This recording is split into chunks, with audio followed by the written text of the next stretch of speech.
that participated. It was beautiful. We appreciate all of the music this evening. Just going to read a couple of verses and share a little testimony with you here for just a few moments. You can't read, I'm sure, unless you have your phones. I guess you can do that if you want to turn to Revelation 5. And then also Revelation chapter 7. I'm going to read 2 verses to you from these passages. It's good to have Angela's family in with her this evening. Appreciate them joining us tonight. And it's good to have Becky's dad and mom also in town with us as they are here to celebrate Christmas. I don't know if I can see any other visitors, but I'm glad to have them this evening. Both of these verses that I'm going to read this evening take place around the throne of God. And so I want us to kind of transport ourselves there. And I want to share a blessing with you that's a real blessing to my heart. But in Revelation chapter 5, verse 9, it says, "And they sung a new song, saying, Thou art worthy to take the book and to open the seals thereof, for thou wast slain, and hast redeemed us to God." We talked about redeemed this morning, and there's that thought again. Redeemed us to God by thy blood out of every kindred and tongue and people and nation, and hast made us unto our God kings and priests, and we shall reign on the earth. But again, has redeemed us unto God by the blood out of every kindred, tongue, and people and nation. Look at chapter 7 now. And notice verse number 9.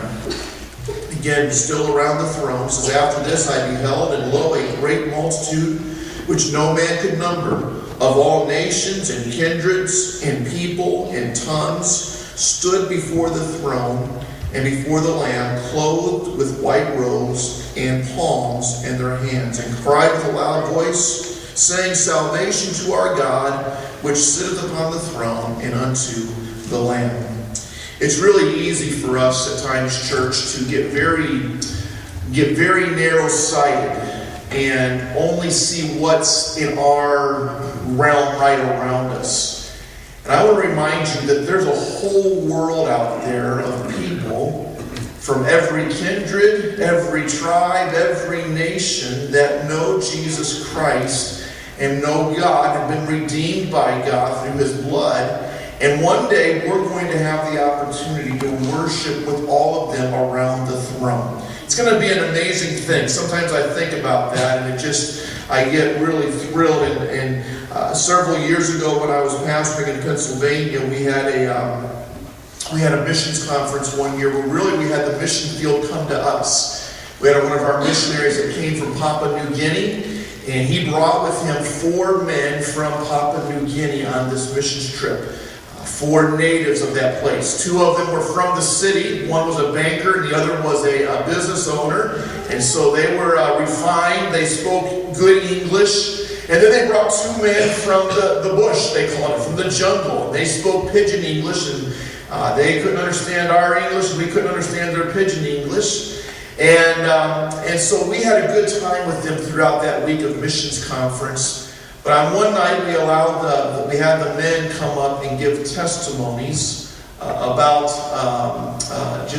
their trip to America and so forth.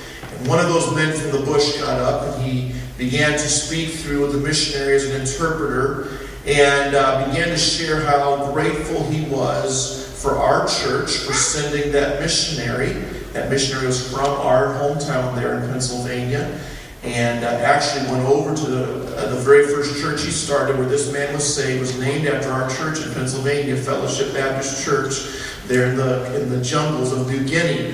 And this man said, if it wasn't for this missionary coming and for you sending him, we would have never gotten saved. We would have never known about Jesus.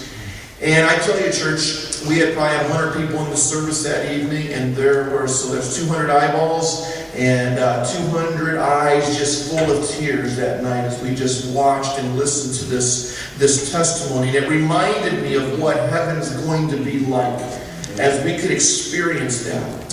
One of my greatest thrills about Capital City Baptist Church is this morning I spoke to people in our congregation that had a very island accent from Jamaica, man.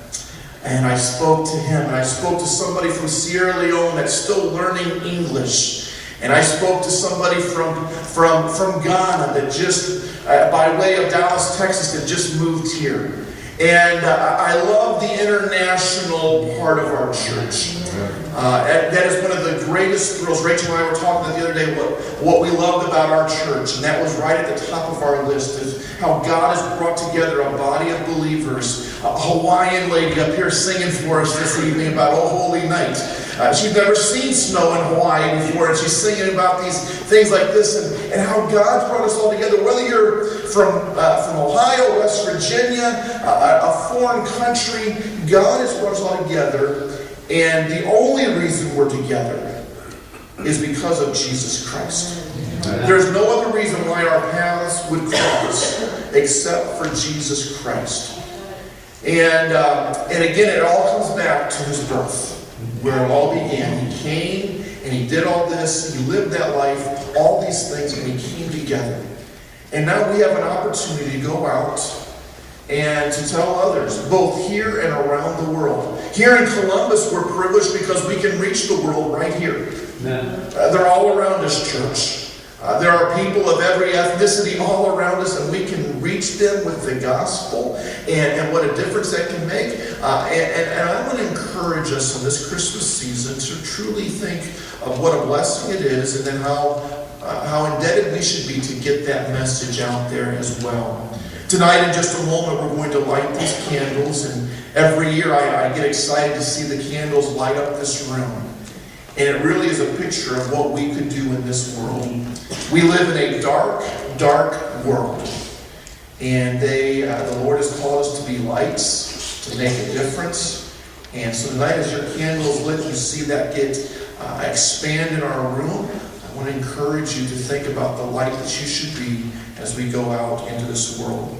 Tonight I've asked Ben Coffey to come, and Ben's going to read to us Luke chapter 2, verses 1 through 20 this evening as Joel plays a song. And then we're going to light our candles while they're doing that. If you happen to not got a candle tonight, you can still run to the back there and get one if you didn't get one. And feel free to do that. And so I'll start lighting our candles down here, and you guys just kind of spread them out through there. Ben, if you would make your way up here, sir, and share with us a little bit about, or share with us as you read this and listen to these words. And then at the conclusion of reading, Joel's going to lead us, I think, in 2 verses of Silent Night. 1 verse of Silent Night. 1 verse of Silent Night. It'll be up on the screen. And at the conclusion of that, we will be dismissed.